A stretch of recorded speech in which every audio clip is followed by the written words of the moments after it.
En línea. Guillermo, buen día, ¿cómo estás? ¿Qué tal, Alberto? ¿Cómo estás? Un placer hablar contigo. Bueno, para mí también. Guille, bueno, indudablemente están pasando cosas porque se termina el año y se empiezan a precipitar algunos temas que se fueron dilatando en el mismo, y además porque estamos entrando al final de un año que precede a un año electoral, ¿sí? Con todo lo que conlleva precisamente esto, ¿no? Ayer hablábamos de la reforma previsional que se está tratando o que se va a intentar tratar en el Congreso y no hemos hablado de este tema, pero me gustaría conocer tu opinión al respecto.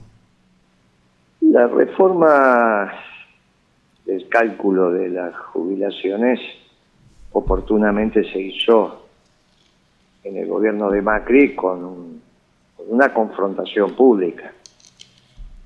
En ese momento la discusión era cuál eran de las dos fórmulas, la anterior a la que quería poner Macri, que era favorable para los jubilados.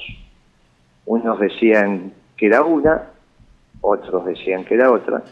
Yo en ese momento presidía la Comisión de Economía del Partido Justicialista, entonces nosotros sugerimos que como era un debate que no se iba a poder dar sobre pruebas objetivas porque era sobre el futuro. Entonces Macri decía, va a bajar la inflación, por lo tanto es mejor mi fórmula.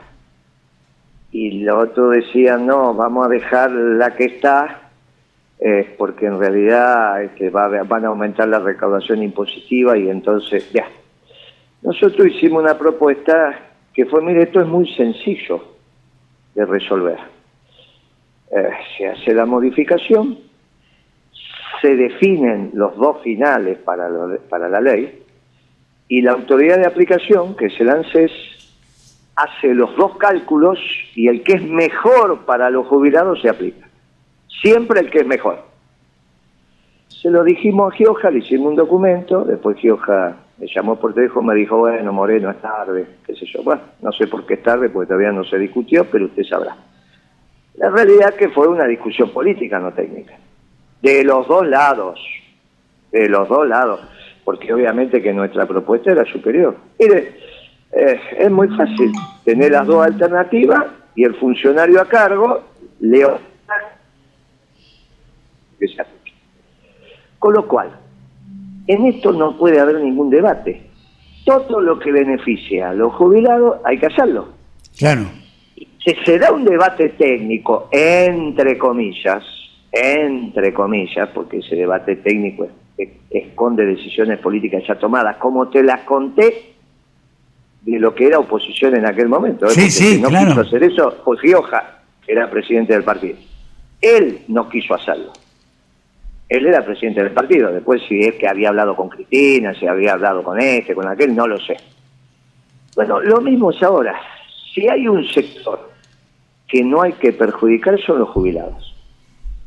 Por lo tanto, no escondan detrás de un pretendido debate técnico lo que es una decisión política ya tomada, que es castigar a los jubilados. ¿Por qué castigar a los jubilados? Y porque lo que se dice es que el nivel de trabajadores activos no financia la cantidad de pasivos que tenés. Vos vas a recibir al presidente entregando la vivienda X, pero yo no me olvido que en un reportaje con Fontevecchia, sí, él dijo que los jubilados eran un problema para la sociedad. Sí. Pero lo dijo y lo justificó diciendo, Fontevecchia le dice, ¿por qué eso no es un problema? No, porque ahora viven mucho.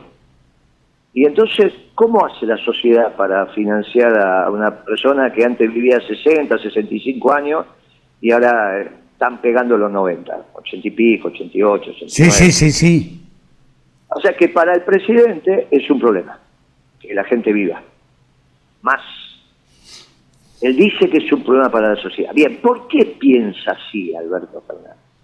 Porque tiene un problema de base que él considera que no puede agotar la fuerza de trabajo en Argentina, que no vamos a volver a tener nunca 2% de desocupación. Entonces, si nunca más vas a tener 2% de desocupación, es obvio que no te da la ecuación polinómica, o sea, la ecuación que permite la relación entre activos y pasivos, que eso es la jubilación. Tantos activos, quizás 4 activos y pico, 5 para cada jubilado. Es muy fácil de calcular, lo que le sacan tiene que servir para pagar la jubilación de que ya no trabaja y que se merece no trabajar. Sí. Viva 65 años, te aclaro que según Alberto Fernández nosotros dos teníamos que ser boletas ya, ¿no? Sí. Te aclaro. Sí. Y estamos acá dando, y le vamos a dar algunos años más. Pero para Alberto Fernández eso era un problema. Ahora, se soluciona muy fácil, poniendo al pueblo a trabajar. Ahora, no podés poner al pueblo a trabajar si no hay industria. Lo único que te agota la fuerza de trabajo, y que todo aquel que levanta la mano pidiendo trabajar tenga trabajo, es que la industria esté a full. Ahora, para vos tener la industria a full y volver a tener fábricas con 800, 1000, 1500 trabajadores, con todo lo que eso implica, porque una fábrica con 1500 trabajadores es la logística, son los servicios, es la comida, es todo, está bien, es todo. Entonces, para volver a tener cantidades, tenés que hacer una política económica que sea pro-industrial. Esto no significa que si es pro-industrial es anticampo, eso es una estupidez. Sí. Tenés que tener una política pro-industrial, pro-aparato productivo. Pero no pro-producción sin industria, porque si no te llaman producción a los productos del campo y a la industria lo llaman sector manufacturero, entonces dicen vamos a alimentar la producción y vos pensás que va a ser una política pro-industrial, pero no es pro-industrial, es anti-industrial. Es lo que hizo Macri y es lo que hace este gobierno. Porque vos te imaginás que una tasa de interés de 120, 130 efectiva anual, que es la que está pagando el Tesoro Nacional, no hay negocio que funcione, sobre todo en la industria, que son actividades de riesgo. Bueno, claro, entonces después, como no le dan las cuentas, se la agarran con los jubilados. Y no se dan cuenta que no le dan las cuentas porque hacen mal la política económica. Bueno, hay que empezar por una correcta política económica y vos vas a ver cómo el tema de los jubilados deja de ser tema. Sí, es decir, que hay que ir por lo macro para después poder ir a lo micro, así sería la cosa más o menos. Si vos no tenés el pueblo trabajando, no hay manera que pagues las jubilaciones. ¿Quién la va a pagar si no tenés la cantidad de trabajadores activos para pagarle a los jubilados? La red entre 4 y 5 activos por cada pasivo. Sí. Activo significa hombre trabajando, mujer trabajando, ¿no? O sea, con cargas sociales. Sí, como corresponde. Social, como corresponde, exactamente. Bueno, hoy no tenés esa relación. Claro. ¿Por qué te digo entre 4 y 5? Porque depende del salario. Vos tenés trabajadores municipales que cobran la mitad de lo que sería el nivel de pobreza. Vos tenés trabajadores en municipios que estarán cobrando 40.000. Pero te hago esta pregunta, Guille. Digo, nosotros hacemos un diagnóstico que es complejo. La idea que subyace, porque me lo dicen todos, me dicen, che, Moreno tiene razón. ¿Qué es lo que hay que hacer? Porque de alguna manera tenemos que empezar por hacer algo para modificar el status quo si queremos realmente que las cosas sean diferentes, ¿no? Digo, si seguimos haciendo siempre lo mismo, el resultado va a ser siempre el mismo, ¿sí? Claro. Mirá, no solo es pensar lo que hay que hacer, sino ver si lo que vos pensás que hay que hacer alguna vez se hizo y dio resultado. En este siglo, que ya van 22 años de este siglo, fracasaron los radicales, sí, en el gobierno de la Alianza y en el gobierno de Cambiemos. Fracasaron los progresistas, sí, en el gobierno de la Alianza y en el gobierno de Alberto Fernández. Liberales, sí, en el gobierno de Cambiemos, sin ninguna duda. ¿Quiénes son los únicos que no fracasamos? Y fuimos los peronistas. Hoy tenés, por ejemplo, una exposición, está dando vuelta por internet ahí, por las redes, Sí. Melconian, diciendo, en el año 2010 la Argentina creció un 10% y tuvo 25% de inflación. Fue extraordinario, dice, por comparar. La gente del equipo alguna vez, del equipo de la consultora, porque esto data del 2010-2011, Rodolfo, Pablito Goldín, dice, che, hay un escenario de reactinflación. La reactinflación es reactivación con inflación. Pero claro, cuando descubrimos la reactinflación, era en el 2010-2011, que consistía en 10% de crecimiento y 25% de inflación. Muy respetuosamente a los analistas políticos, la elección de 2011 puede haber influido la viudez, pero la ganó la reactinflación. Porque cuando vos creces al 10 y la inflación es 25, se percibe la actividad. Y bueno, es 25, 20. El poder adquisitivo al 20 anual, permítanme el recreo, hasta le gana la inflación. Se pueden aumentar salario al 22 y está por arriba de la inflación. 23 está por arriba de la inflación. Y tuvo 25% de inflación. Fue extraordinario, dice, por comparar. Que ahora casi no vas a crecer, medido bien, el PBI, y tener una inflación del 100% el año 2010. Ahora, yo le digo a Melconian, cuidado Melconian, que la inflación no fue el 25, estás mintiendo, cuando un país tiene inflación del 25 no crece, vos lo sabés, te cansaste de decirlo, ahora estás cambiando de opinión, no es 25, la inflación era del 10, 11, 12, buscala, era una inflación. Lo que vos estás midiendo es la canasta de ejecutivo, que era la que medía la Universidad de SEMA, la canasta básica no aumentaba eso, y mucho menos la de la pobreza, no te equivoques, invertía el sector privado, con esa inversión, con ese nivel de inflación es imposible que el sector privado invierta. Pero bueno, ¿qué hay que hacer entonces? Si el país pudo crecer al 10% anual, y no fue un solo año que creció, así, en la década que los economistas peronistas hicieron la economía del país. No Kicillof y todo esto, los peronistas. Sí. Bueno, muy bien. Es muy sencillo. Ordenar la macroeconomía como la supimos ordenar y después ajustar las clavijas como la supimos ajustar. Primero ordenás, haces la estructura de la economía y después vas a los detalles. Y después le pones la cerámica, le pones el adhesivo y cuando vos pones la cerámica tenés que tener tipos que sepan colocar, ¿no? Para que la línea te siga. Sí. Para que te agaches y no te quede en la sombra, le ponga bien la junta, le ponga bien lo que le tenga. Bueno, ahí viene el ajustar. Primero tenés que hacer bien la carpeta, porque si no haces bien la carpeta no hay manera. Bueno, esto, después tenés distintas técnicas para hacer la carpeta. La podés seguir haciendo a mano, podés traer las máquinas, ¿viste? Esa que te nivelan sola, no hay ningún inconveniente. Ahora tenés productos que vos los tirás y solo buscan su nivel. Bueno, listo. Eso es tecnología. Lo que te estoy diciendo, que tenés que hacer primero lo que tenés que hacer. Hacer la estructura como corresponde y después hacer la terminación fina. Bueno, esto es lo mismo. El peronismo lo supo hacer. Ya sabemos qué es el defecto que hay. Por lo tanto, hicimos el plan económico peronista. Hoy, por ejemplo, me toca presentarlo en la Universidad Nacional de Lanús. El lunes lo presenté en la Universidad Nacional de La Plata.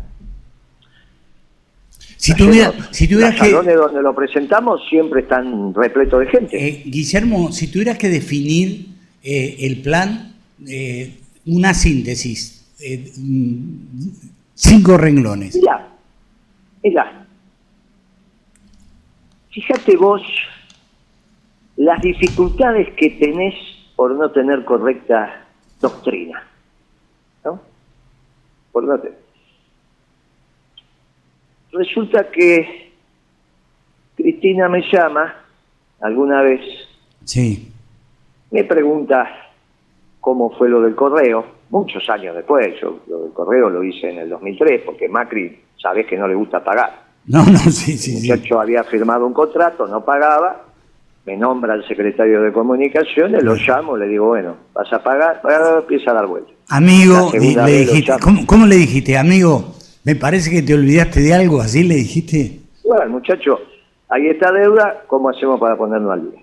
Eran 350 millones de dólares, 356 millones de dólares, obviamente especificada, porque ya era el 2003. Entonces, te lo digo en dólares porque si no es una cifra, pero eran 356 millones de dólares. Esa era la deuda en dólares, después se especifica. Que sí, que no, una vez, 2 veces, 3 veces, listo. Muchacho, más de 3 veces, no es como cualquier cobranza, vas a cobrar 3 veces, te dicen que no, ya hablas en otro idioma. Y sobre todo si no te dan razones justificadas. Entonces, se termina el contrato con Macri por culpa del concesionario, por no pagar. No es que nosotros estatizamos No, está el claro, correo. está claro. Él no pagó, Mauricio. Sí. Vos imaginate que esto, que es algo tan obvio. Todo lo que me están escuchando, dice, ¿cómo no pagó? No pagó, punto. Él la puede dibujar de acá, de allá, pero era una deuda que tenía de 6 semestres, porque cada semestre tenía que pagar 56 palos, en dólares estamos hablando, ¿eh?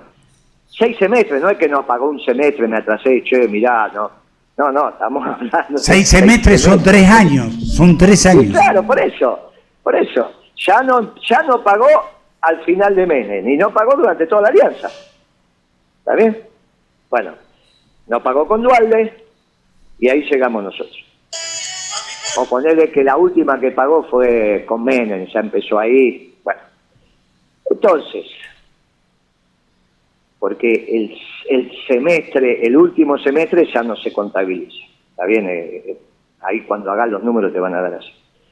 Porque ya estaba el proceso de rescindir el contrato. Entonces, vos imaginate que en 7 horas me tuve que hacer cargo de 5.000 locales. No sé si me entendés. Sí. No sé cuántos locales tiene la ciudad de San Luis, pero yo me hice cargo de 5.000 locales con sus respectivos gerentes en 7 horas en todo el país. Claro. ¿Por qué? Se fue Macri y entró el gobierno. Qué locura, ¿no? Qué locura. No, bueno, lo hicimos, no me estoy... No, pero digo, pero está bien, pero es decir, vos ya estabas preparado para eso, ¿sí? Es decir, bueno, tenía en ese momento menos, pero ponerle que tendría 30 y pico años de mercado. Entonces sabía cómo... claro. Agarrar un negocio con 5.000 locales es un negocio interesante, que vos imaginate que a los únicos que conoces es alguno del directorio y ese día conociste a los gerentes. ¿Está bien? Sí. Ese día que dijiste, hasta acá llegó Macri, de acá en adelante somos nosotros, acá tiene el decreto, conociste a los gerentes. Y al otro día había que abrir los 5.000 locales, no, que levantar la persiana. Tenías que abrirlos, los locales, iba una señora y decía, mi hijo me mandó un giro desde Buenos Aires, ¿dónde estoy? En San Luis, me da los 100 pesos que mi hijo me mandó, que tengo que comprar los remedios, y vos le tenías que dar los 100 pesos. Claro. Ya tenía que estar la plata, ¿se entiende? El que está escuchando del otro lado sabe cómo es esta complejidad. No es que levantar una presión y ya está, porque están los papeles, la plata, de quién es la plata, quién es la firma, si se queda, si se va, ¿entendés? El gerente se podía renunciar, se podía ir, se podía boicotear, se podían robar las cosas, ¿está bien? Sí. Porque la vida es la vida, ¿está bien? Bah. Tenías la plata que estaba en tránsito, ¿está bien? Porque todo eso, tenías todas las cartas, la paquetería, todo lo que estaba en tránsito, ¿está bien? Yo te lo cuento ahora y ya te agarra angustia de solo pensar como hicimos, ¿no? Sí, claro, ni hablar. Me acuerdo, el que ahora trabaja con Massa, viste que trabaja con... El segundo de Massa es uno de Cambiemos, que es Rubinstein, ¿está bien? Sí. Pero el que está con Massa también es un muchacho que se llama McCourt, no sé si te acordás de él. Está ahora con Massa, segundo, tercero, está siempre en estas reuniones con Massa. Sí. McCourt, un mendocino. Y este vino el día anterior y me dijo, bueno, Ya está claro, se va a terminar el contrato con Macri por el correo. Te vengo a avisar en nombre del ministro Labaña que se van a poner el correo de sombrero. Labaña era ministro de Economía en ese momento, sí. Yo dependía de otro ministerio. Y para esto me pediste una reunión, le digo, para decirme que lo que voy a hacer me va a salir mal, sí, para evitar responsabilidades. Bueno, pibe, le dije, ¿algo más? No, bueno, listo, ya está. Mañana vamos a hacer esto y no va a pasar nada. Después se va a abrir. Y no va a pasar nada. Si no lo ponía Clarín en la tapa, nadie se había enterado que le habíamos rescindido el contrato a Macri. Porque fue una operación quirúrgica. ¿Por qué te cuento todo esto? Me llama Cristina y me dice, mire Moreno, ¿cómo fue lo del correo? Bueno, cuento, las pavadas que estamos hablando ahora. Y ahí me dice lo de YPF. Son pavadas, sí. Entonces le digo, ¿y las acciones de YPF? Porque el correo es un servicio que tiene que brindar el Estado por Constitución. Vos lo podés dar a un tercero, pero es un servicio público, obligado en manos del Estado. Vos lo podés terciarizar, pero sigue siendo un derecho, una obligación inalienable del Estado. Está en la Constitución. El Estado tiene brindarlo, puede hacer con fuerza propia o con un tercero. En este caso se hacía con un tercero. Yo le digo, bueno, ¿y qué van a hacer con las acciones? Bueno, finalmente le compran las acciones. Pero bueno, eso es otra discusión con Kicillof. Y le digo, ¿y quién se las va a quedar las acciones? Y Moreno, el Estado. ¿Y usted por qué se va a quedar con las acciones de YPF? Bueno, yo no, el Estado y el Poder Ejecutivo es usted. ¿Por qué se va a quedar con las acciones de YPF? Y Cristina me dice, ¿y dónde? Y digo, ¿por qué no la ponemos en el movimiento obrero organizado? Y cambiamos la estructura económica argentina. No, pero escúcheme, Perón dijo que los intereses permanentes de la patria lo defienden los trabajadores, no los cuadros políticos. No el Estado. Nosotros no somos estatistas, esos son los marxistas. Esos son los chinos, que en ese momento eran los que quedaban como... Y el problema de eso es que si perdemos las elecciones, los que ganen las elecciones van a manejar YPF y quizá en contra de los intereses nacionales. ¿Qué fue lo que pasó? Porque después ganó Macri y lo pusiste en manos de Aranguren. Claro. Que venía de presidir durante décadas él. Sí.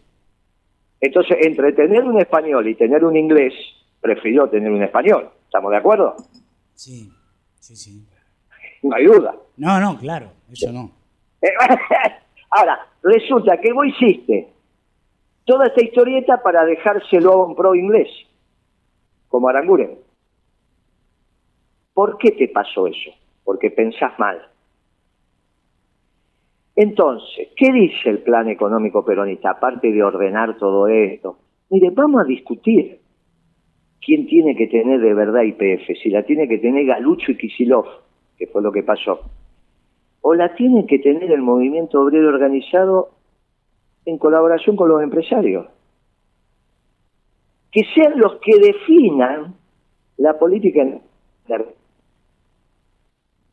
que sean ellos los que definan, los empresarios y los trabajadores organizados, nunca individuales. ¿Dónde tiene que estar el precio del gasoil?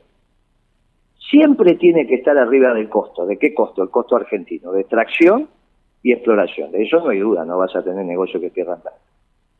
Pero a partir de ahí, veamos si hay o no hay alguna tajada del león que te la ocultan y se la llevan sin decirte nada. Por ejemplo, hoy aumentaron los combustibles un 4%. Sí. Y nadie hizo... No conforme con eso. Álvarez Agís, alegre de cuerpo, el mismo Álvarez Agís que fue el segundo de Kicillof, que venía de trabajar de Edenor, o sea que Cristina sabía que venía de trabajar de Edenor, que Cristina dijo que era el mejor economista de la Argentina hace un par de años atrás. Resulta que te dice, suelto de cuerpo, en C5N, o sea, en el canal oficial, casi, Sí. No es Canal 7, pero vos sabés que C5N prácticamente. Entonces le dice, tenemos que devaluar. Más que la tasa de devaluación, el porcentaje que devaluar, supongamos el 100%, para hacer números redondos, van a aumentar los salarios. Muy bien, un 110.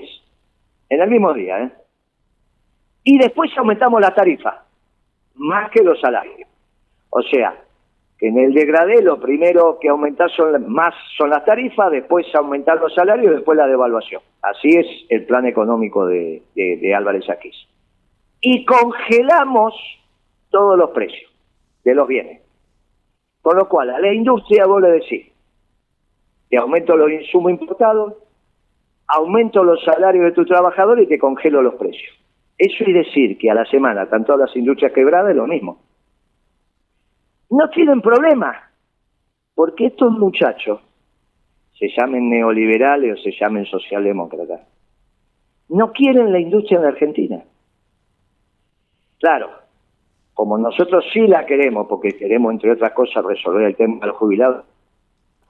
Todo el mundo que quiera trabajar tiene que tener trabajo y solo lo conseguir con la industria. Le decimos, mire, si hay tarifas y energía cara, no vas a tener industria. Claro. Porque es un insumo vital. Vital es la energía. El problema que tienen los alemanes, el problema que tienen los chinos hoy, es que no tienen energía. ¿Quién se las da? Putin. Putin está en una discusión y bueno, ya ves que Alemania dejó de ser la locomotora y China tiene un lío bárbaro, incluso que después de no sé cuántas décadas el pueblo sale a la calle a gritar. Dicen que es por el COVID, y yo te lo digo acá, prestarle atención a eso porque no es por el COVID. ¿Sabes? Tiene que ver con lo que está pasando en China en esta situación. Yo le una política del Partido Comunista Chino. ¿Está bien? Esto ya lo hablamos. ¿Cuál es el problema real? Porque voy a hablar con Diego Guelar en un rato, precisamente de este tema, porque él fue embajador en China, ¿sí? Vamos a decir, Diego Guelar la va a pensar o te la va a contar diferente a como te la cuento yo, pero vos por eso dame argumento para hablar con él, ¿sí? ¿Qué pasa? Es muy simple lo que pasó en China. China utilizó la globalización, aquel mundo que se generó con la caída del muro de Berlín, para transformarse en un gran ganador del mundo junto con Alemania. Y le entró en la zona de confort de Estados Unidos. Cuando los norteamericanos se dan cuenta que le están penetrando en su zona de confort, viene Trump. Cuando irrumpe Trump, termina con la globalización, porque la clase dirigente norteamericana, casi por primera vez en la historia, es el único pueblo que liderando un mundo decide cambiarlo. Vuelvo a repetir. Casi no hay antecedentes en el mundo de un pueblo que siendo líder decide cambiar lo que es líder. ¿Por qué lo cambia? Porque se le estaban viniendo. Y cambió el mundo. Cuando gana Biden, no es para cambiar la política de Trump sobre Alemania y sobre China, sino poner en marcha el músculo militar. Lo dijimos y lo escribimos antes de que ganara Biden. Miren ustedes progresistas, el otro día que Cristina dijo que Trump, que de acá, gracias que ganó Biden, no tienen idea lo que dicen. No tienen idea lo que dicen. Lo único que consiguieron, prohijando que ganara Biden, es que se pusiera en marcha, como siempre que gobiernan los demócratas, el músculo militar. Porque quieren acelerar el proceso. Entonces, la primera decisión que tomó Biden es desplazar la flota al Pacífico Sur y fortificar Taiwán. ¿Van a invadir Ucrania como...? No, eso olvidate. China no es Ucrania. ¿Qué va a pasar en China? Va a pasar que China va a cambiar su política de expansión por una política doméstica, que es lo que están buscando los norteamericanos en su alianza con los rusos y obviamente, como siempre, articulado por los británicos. Por eso para nosotros es tan complicado, porque lo que está en juego no es solo Malvinas, sino el Atlántico Sur. Ergo, lo que está pasando en China es la desestabilización del gobierno chino por sus propias lógicas para cambiar la política. Y obviamente con Xi Jinping no la podían cambiar. Entonces tienen que desestabilizar esa posición y que finalmente China, en algún momento de los próximos 2 años como máximo, 2 y medio, va a tener un gobierno que va a decir, no, sí, nosotros ahora tenemos que readecuarnos, vamos a dedicar al mercado interno, a hacer estas cosas. Y va a terminar esa expansión de China por el mundo, esas excursiones que hacían los chinos que habían llegado hasta México. Claro. Ni hablemos de la Argentina, ¿no? Sí. Una base en Neuquén, que la hidrovía, que los trenes, que esto también es la cabeza de Macri, porque eso de los trenes era de Macri, el Macri padre. Sí. Los dos, tanto Macri como Cristina, tienen esa visión de China, porque son globalistas los dos. Esto es triste, sí. Cristina, que se formó con Cavallo, porque era una joven en la globalización formada con Cavallo, entendió la economía peronista y uno pensó que había cambiado, y ahora vuelve a la globalización de la mano de Melconian. Por eso se junta con Melconian. Y dice, nos vamos a poner de acuerdo con la oposición. ¿En qué? En la política económica. ¿La política económica de quién? De Melconian, que también, igual que Álvarez Ajís, no quieren la industria.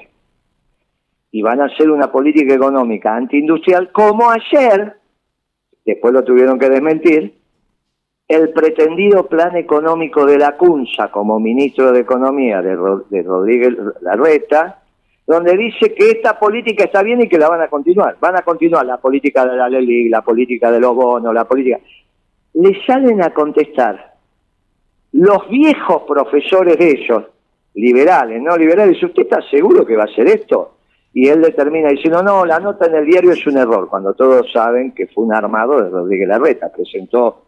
Presentó su foto y a su vez todo un artículo donde vos sabes que lo que está entre comillas es porque se lo soplaron al periodista, no te lo voy a explicar a vos. No, ¿Está claro. bien? Sí. Bueno, toda esta menezunda se cambia con un plan económico peronista, que es casualmente el único que fue exitoso este siglo.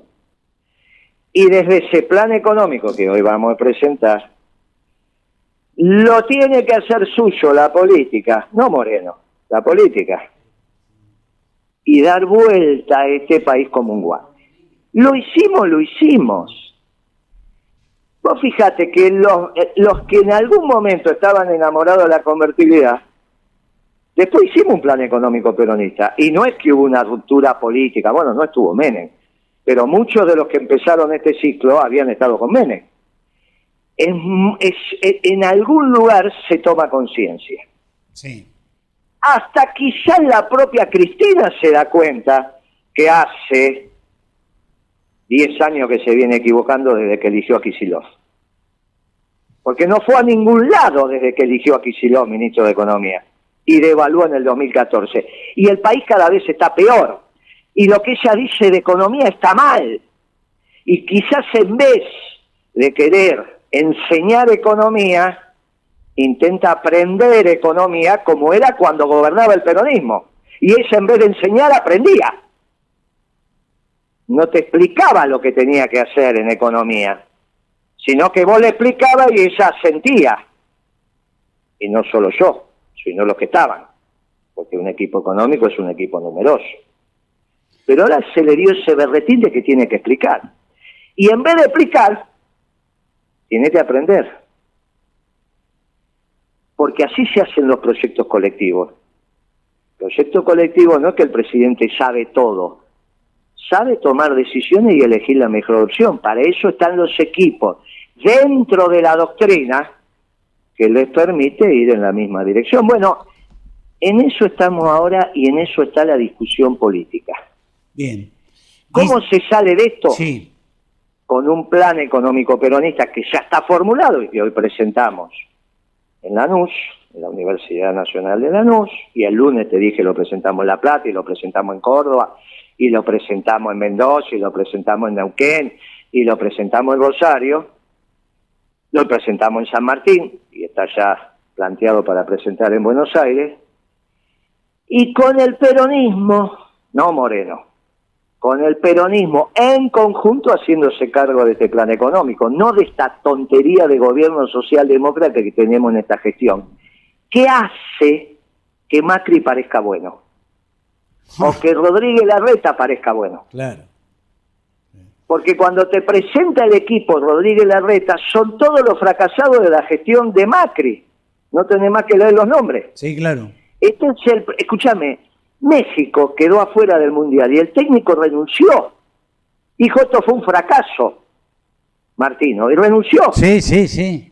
Bueno, vos imaginate el fracaso de Macri, que ahora parece que es la alternativa. ¿Por qué? Por el fracaso rotundo del actual gobierno socialdemócrata. ¿Quiénes son los que no fracasaron? Bueno, el peronismo. Ahí es donde nosotros tenemos que encontrar la fuerza para dar vuelta a esto. Es difícil con la sociedad y es muy difícil, porque no te la hacen fácil. Porque ahora resulta que de no cantar la marcha quieren cantar la marcha, de no nombrar nunca a Perón, resulta que nombran a Perón. Bueno, ¿en qué quedamos? Bueno, muy bien, no hay ningún problema. Hay que explicarle al pueblo que este no es un gobierno peronista. Capaz que lo tenés que llamar a Riquelme para que explique cómo es un gobierno peronista, que le hicieron una pregunta y contestó bárbaramente. Y claro, no habla de este gobierno. Claro. Porque está claro que un gobierno que hambrea al pueblo no puede ser peronista. Es difícil, sí, es difícil. Hay una opción. La vamos a trabajar para ponerla en valor sin ninguna duda. ¿Lo conseguiremos? No lo sé. Pero como en cualquier gestión de venta, si no salís a vender, la venta no está hecha. Nosotros vamos a hacer lo que hay que hacer. Si el pueblo argentino va en búsqueda de un milagro, como alguna vez lo generó, se encontrará con el plan económico peronista y los cuadros del peronismo dispuestos a llevarlo a cabo. Y si no será la hora, habrá que aguantar lo que viene y prepararse para la próxima. Pero yo no descarto, porque el pueblo argentino es muy milagrero, ¿eh? Es un pueblo muy especial el pueblo argentino. Algunos lo desprecian, qué sé yo, pero es un pueblo de la trascendencia. No es como esos pueblos que es un pueblo de la trascendencia. Unos creemos en nuestra iglesia, otros creen en otra. Es un pueblo de la trascendencia. Y los que se llaman ateos terminan creyendo también, ¿viste? Dice, sí, soy ateo gracias a Dios. Y viste, cuando los pueblos buscan, y son pueblos de la trascendencia, el milagro está ahí. Ahora, el milagro hay que ayudarlo. Y la manera de ayudarlo fue hacer el plan económico peronista. Abrazo, Guille. Abrazo. Chao, amigo. Gracias. Chao, hasta adiós. luego.